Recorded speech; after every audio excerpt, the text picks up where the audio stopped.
안녕하세요. 김성길 목사와 함께하는 예수님 이야기 제4단원의 이 시간에는 117회가 되겠습니다. 이 시간부터 이제 다루게 되는 말씀은 마태복음 5장 21절부터 26절까지의 말씀입니다. 이 내용은 이제 살인하지 말라 하는 계명을 중심으로 다루고 있습니다. 자, 오늘의 제목은 더 강화된 예수님의 살인법에 대한 말씀을 나누려고 합니다. 자, 본문 말씀을 먼저 함께 읽겠습니다. 마태복음 5장 21절로 26절.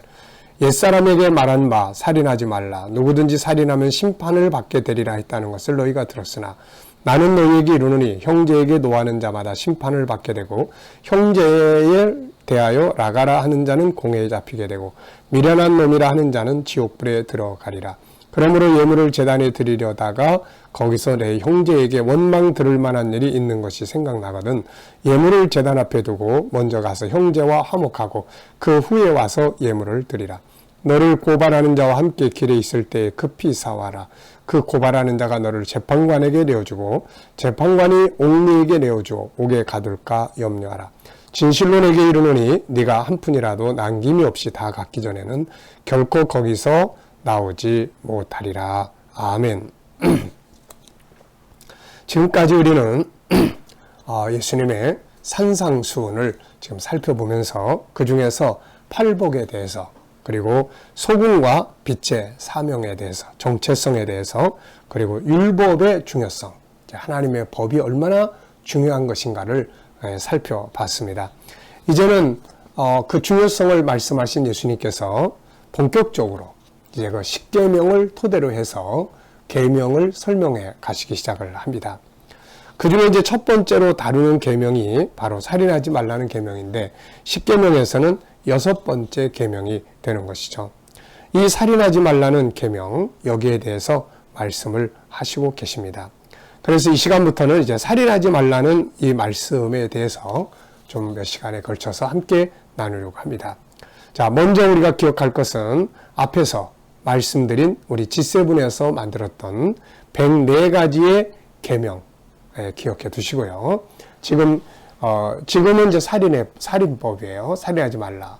그 다음에 이제 다음에 내용에 가르치는 말씀은 간음하지 말라는 내용이고, 그 다음에 이제 이혼에 관한 법, 그 다음에는 이제 맹세에 관한 법, 그리고 이제 악인들과의 대처하는 법. 그래서 눈은 눈으로 이는 이로 갚고, 그 다음에 또 이제 이웃을 사랑하고 원수를 미워해라. 뭐 이런 이제 법들. 그래서 이런 것들을 예수님께서 이제 마태복음 5장에서 쭉 이제 정리를 해 나가시고 계십니다. 자, 그래서 이 시간에는 이제 바로 이 살인하지 말라는 이 계명에 대해서 먼저 서론적 부분을 나누려고 합니다. 우리가 창세기 1장 27절, 28절로 돌아가 보면 인간은 본래 하나님의 형상대로 지음을 받았죠. 하나님의 형상대로 지음을 받았기 때문에 이때는 사람이 하나님의 형상의 성품들이 살아서 움직이잖아요. 그 중에 하나가 바로 사랑성입니다. 그래서 인간은 본래 사랑의 질서 속에서 살도록 창조가 되었어요. 사랑, 참 좋은 거 아닙니까? 그런데 인간이 창세기 3장에서 마귀의 유혹을 받고 죄가 들어옵니다. 죄가 들어온 다음에 죄는 살인을 하기 시작을 하게 되죠. 에덴 동산에서 추방된 이후에 인간은 사랑의 질서를 버리고 파괴된 약육강식의 질서를 만들기 시작을 해요. 이 속에서 서로 미워하고 증오하고 마침내 살인을 저지르게 되는 것이죠. 그래서 창세기 4장에서부터 보면은 강한 자가 약한 자를 괴롭히고 마침내 가인이 아벨을 죽이는 등의 살인이 시작이 되는 것이죠. 죄는 사람을 죽게 만들어요. 그래서 죄는 죄의 값은 사망입니다. 그래서 죄의 이 성품들이 만들어지기 시작하면서 미워하기 시작하고 죽이기 시작하고 이게 얼마나 큰 고통스러운 일입니까? 살인은 결국 사람을 고통스럽게 하고 마지막에는 자기 자신조차도 불행해지게 만드는 원인이 되죠. 아주 나쁜 죄성입니다. 오늘날도 살인자들은 자기가 죽인 사람도 고통스럽고 그 가족도 불행해지고 자기 자신도 결국은 감옥에 가거나 또 다시 사형 선고를 받거나 그래서 자기 자신도 가족도 모두가 다 고통을 받는 그런 죄라는 걸 알 수가 있습니다. 그래서 하나님은 이제 범죄한 이후에 우리에게 계명을 주시면서 이웃을 사랑해라. 원수를 갚으려고 하지 말고 원수를 사랑해라.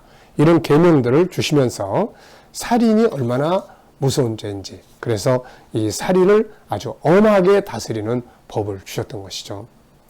자, 그러면 이제 먼저 주신 계명들 속에서 살인죄가 얼마나 무섭고 엄하게 다스리게 하셨는지를 살펴보겠습니다. 먼저 출애굽기 21장 12절을 보면 하나님께서는 법을 주시면서 사람을 쳐 죽인 자는 반드시 죽일 것이다. 이건 있어서는 안 되는 죄이기 때문에 반드시 똑같이 죽여야 된다. 이제 이렇게 말씀하고 있죠. 마태복음 18장 6절, 예수님은 이 땅에 오셔서 누구든지 나를 믿는 이 작은 자 중 하나를 실족하게 하면 차라리 연자 맷돌이 그 목에 달려서 깊은 바다에 빠뜨려지는 것이 낫다. 실족하게 하는 일들이 있음으로 말미암아 세상에 화가 있도다.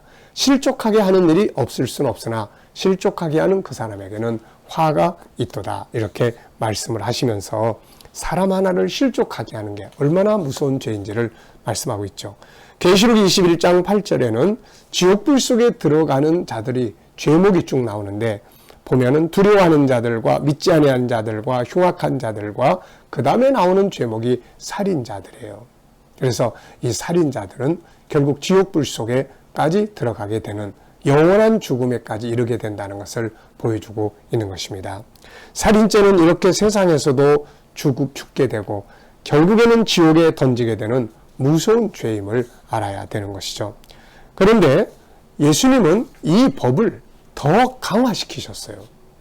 우리가 알아야 될 게 이런 거예요. 우리는 그냥 나 예수님 믿어. 난 믿으면 돼. 믿으면 다 되는 줄 생각해요.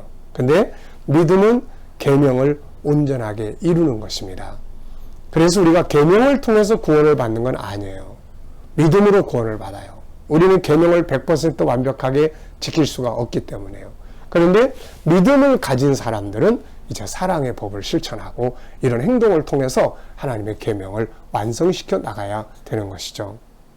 그러다 보니까 예수님은 더 강화시켰어요. 나 믿으면 다 되는 거야.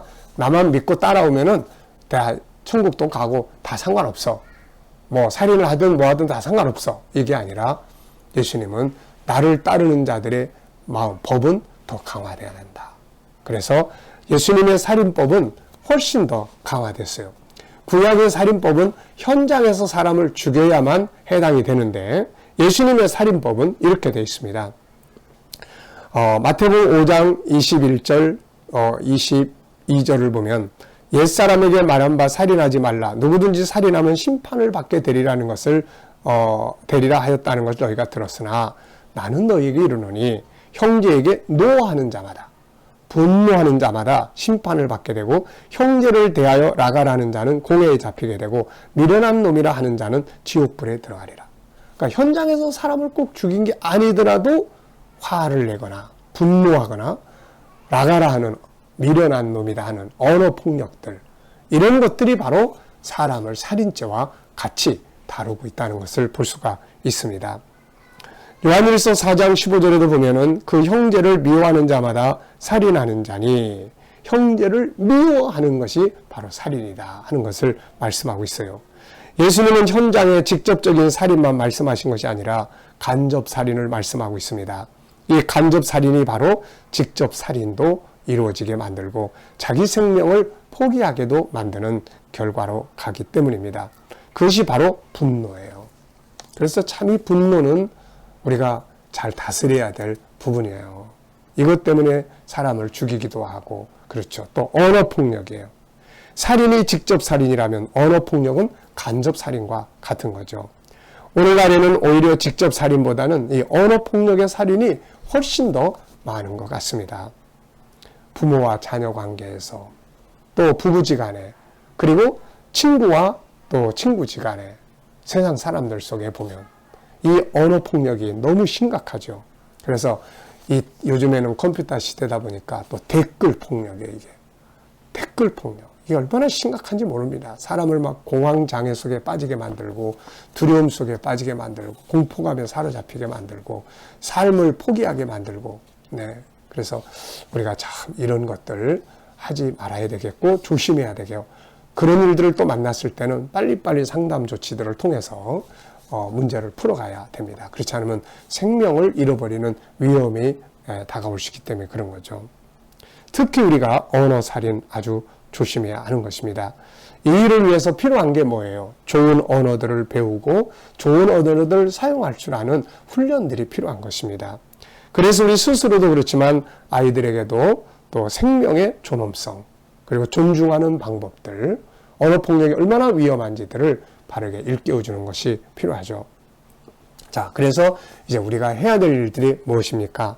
바로 사람을 존중해야 되는 거죠. 그래서 성경은 우리에게 살인이 얼마나 무섭고 또 중한 죄인지를 쭉 설명을 하실 뿐만 아니라 이제는 사람을 존중하는 법들을 또 만들어 주셨어요. 그래서 이런 법들을 우리가 훈련하는 게 참 중요합니다. 사람을 존귀하게 여길 줄 알고 생명을 존중할 줄 아는 삶을 소중히 여길 줄 아는 이런 훈련들이 어려서부터 필요한 거죠. 그래서 제가 이 GTS 묵상을 어른들만 하게 하는 게 아니라 우리 아이들이 할 수 있도록 그래서 어제부터는 이제 제가 어린이 GTS를 이제 일주일에 2번 하잖아요. 화요일 날하고 목요일 날.